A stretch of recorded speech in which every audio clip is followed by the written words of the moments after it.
আমরা অবশ্যই প্রত্যাশা করি আমাদের দলের শীর্ষ নেতা হিসেবে জনাব তারেক রহমানের যে কোনো সিদ্ধান্ত নেওয়ার এখতিয়ার আছে। মানে প্রধান উপদেষ্টা এবং জনাব তারেক রহমানের সাথে এই শীর্ষ বৈঠকে এই জাতীয় গুরুত্বপূর্ণ ইস্যুগুলো অবশ্যই আলোচিত হবে। তা আশা করি তাদের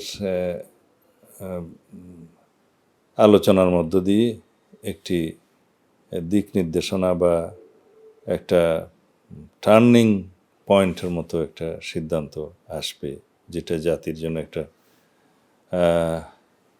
বলবো যে যুগান্তকারী একটা সিদ্ধান্ত হবে এবং তাতে করে রাজনৈতিক মহলের এবং দেশের মানুষের প্রত্যাশা পূরণ হবে।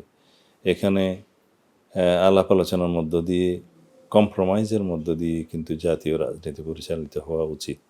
এটাই হচ্ছে ডেমোক্রেটিক কালচার।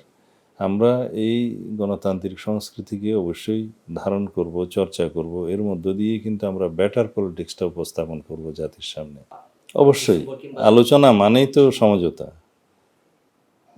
বলা হয় যে politics is art of compromise, এটা আমরা ফলো করি, কিন্তু সেই জন্য একটা ফ্রুটফুল এবং খোলা মনের আলোচনার দরকার।